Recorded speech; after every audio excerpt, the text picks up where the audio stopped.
Hey guys, so I'm going to do a quick little track walk through here.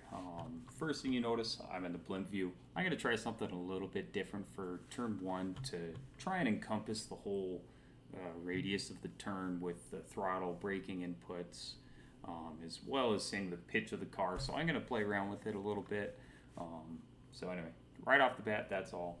Track temp right now, 22C, lap times pretty much 15.8. If I piece things together, 15.7. It's quality fuel load, so there's no fuel in it. Things to note: if you're not in the Audi, the gears will be a little bit different. Probably just one less than where I'm at. So if I'm in fourth, you could be in third, or give or take a little bit. So anyway, all I had to get started. Just booted this up through the league session. So each time you boot it up might be a little bit different, but the track temp is very important when looking at track times. 20C could be a significant difference. So just kind of keep that in mind. If you're like, man, it feels terrible, just check the track temp and see if you can boot something up a little bit cooler or a little bit closer to what it may or may not be. So we'll just get right into it. So first thing first, because I'm already in this view, what I want to look at is kind of the angle of which the line, I mean obviously you can see the rubber line pretty well, but what you can see with this is the braking. So it's kind of hard to see. Let's see if we can just zoom in. The braking is going to be right where this asphalt starts to taper in. So right there is where you'd be on the brake pedal. Out of all my laps, this one was a little bit later than others. So other ones I was a little bit back here, so just a hair different. What you don't want to do is brake after this, because then what that does is it puts you past the apex. So what you want to happen is you want to have the car settle down. So see how I get all my braking done while the car is still traveling. Let's slow-mo that. So I get all my braking done while the car is traveling in a straight line. And by the time I get to the turn-in point, right here, you can see the car starts pitching in. I'm taking wheel into the wheel, or putting wheel into it and leaving off the brake pedal. So by the time the braking segment of the turn is done. So from here to here is the braking segment. This is the first part of the turn. The second you release the brake pedal, this is what I reference as the mid-entry. You're going to be from your brake release point, which is right about here, to the apex. That's your mid-entry. This is your entry, mid-entry, apex, mid-exit, and then exit. So we'll go over that nice and slow. So what you're doing at the mid-entry is the most important part of the turn for these cars. So see how I'm off the brake pedal, and then I feed it wheel, and then immediately just a stab of brake. And it's kind of hard to tell, but you can see the pitch of the car change when I do that brake pedal. So it's really, really fine. I actually might be able to see it well with this.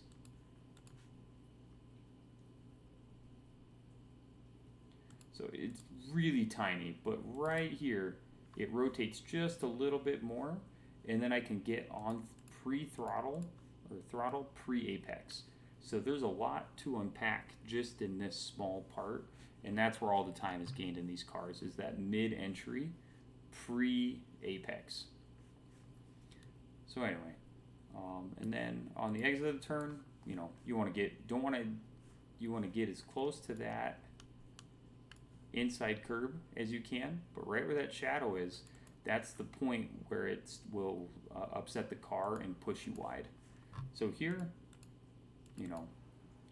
and this is another thing to note. So you can use throttle to change the trajectory of the car on the mid exit. So here you notice I get to full throttle, and then I realize, I'm pushing a little bit. So I let off the gas just a little bit to restore some front grip into it, and then right back on the gas. And you want to maximize this. So hard to say if I could have gone full throttle or not, but anyway. So that's my little blimp view. I don't know if I'll just need feedback if you guys like it, but here's what it looks like on board.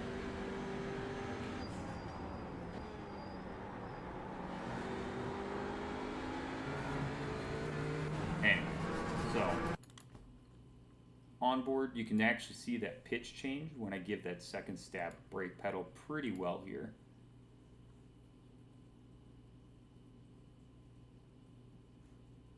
So right about here, letting off the brake pedal. So it's really small, but it makes a big difference. There we go. Full throttle up through this, really nothing at all. So here I'm looking at between the 3 and the 2. The 3 is my reference. So I'm always hunting for these boards. The second that I spot the 3, I immediately start going over here. So pretty much when I get to this point, I spotted the 3, and I'm immediately looking towards my apex. This is an incredibly important apex to hit.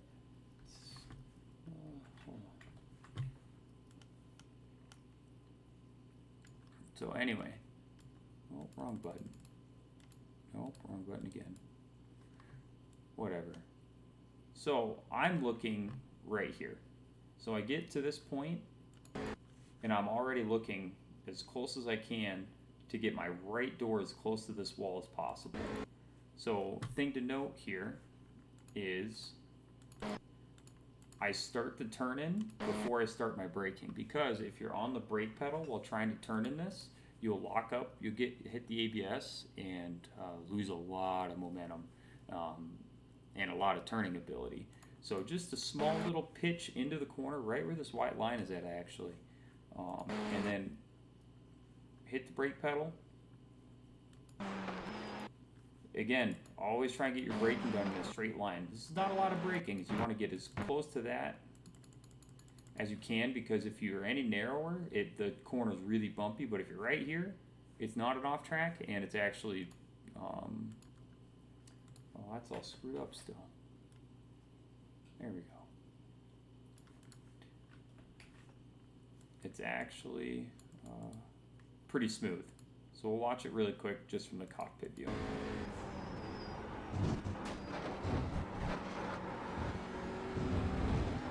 So key things, cut as much of this curb as you can. The second I'm here, I'm looking at this curb. Cut as much of this curb as you can, because again, at least in the Audi, if you just hit it with your left tires and you keep your right tires on this curved, angled down part, it pushes you off really bad and it starts bucking. I'm sure it'd be the same for the other cars. And another thing to note is you can keep a little bit of throttle in it through this turn, and it really helps stabilize the car down. Just a little bit of throttle will settle the car really well. It seems a little, backwards, but it works. So same thing here. So this one I actually carry a little bit too much speed, because ideally the car would hook up here and I'd run straight over this curb and I'd be able to go full throttle. But see how the momentum carries me out a little wider, and I have to wait all the way out here to go full throttle. And so if I was to fix one thing, it would be hold the brake pedal a little bit longer here, or a little bit heavier on the braking between the turns, and be able to run this over. Anyway. This turn, all you're trying to do, we'll go to cockpit view, all you're trying to do is keep the wheel heavy. If the wheel gets light around this turn, you're going to understeer really bad and you can't get on the throttle early. So most important, keep the wheel heavy. If the wheel's light, you're understeering. Number 2, get on throttle as early as you can. There's literally, on a 116 lap, there's 3 or 4 tenths that you could lose just by getting on throttle too early or too late or understeering. So here, the goal, as tight as you can, keep the wheel heavy and get on throttle early.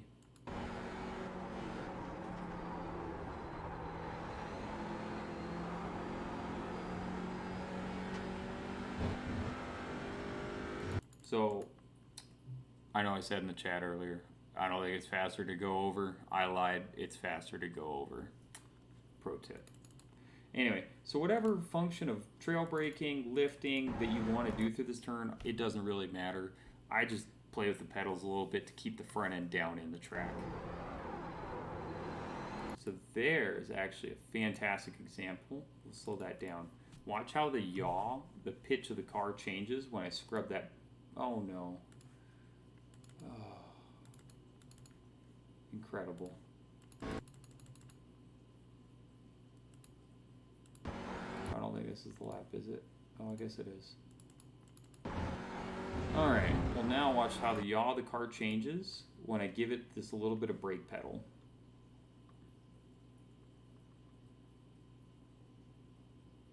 It's really hard to see, but you can see it just pitch and rotate a little bit.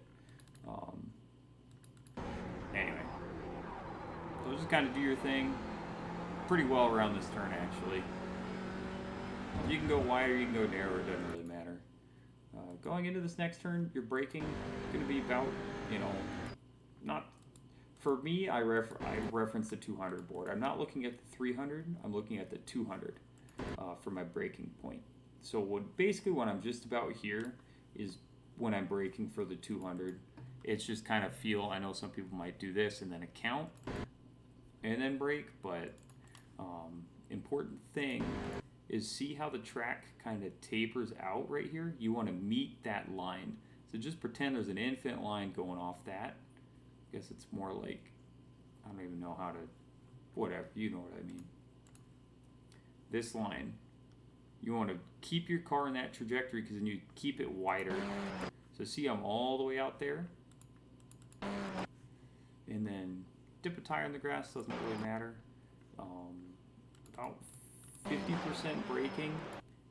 And again, throttle as early as you can get it. And I should have mentioned this earlier. These cars react really, really well to a 15 to 20% throttle initially to start the tire and the steering at the apex, and then slowly ramp up. They don't like aggressive changes on the throttle. So anyway, this is a pretty good turn. So it's good turn, straightforward, a little bit of camber in there. You can go wider than I did, so if you want to get 2 tires over this, you can. Last turn, almost the same turn as the one that we were just in. We're going to be about 50% on the brake pedal, just a stab to keep it slow. Downshift, get down a little bit of 15 to 20% pre-throttle, and away you go. So here I could have got on throttle a little bit sooner, because I don't maximize the wall. So instead of that little hesitation here, I could have just gone like from here to there. I could have just gone full throttle. So anyway, and there's that lap. So I'll shut up and you guys can watch a cockpit view.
And look at that, just under 15 minutes.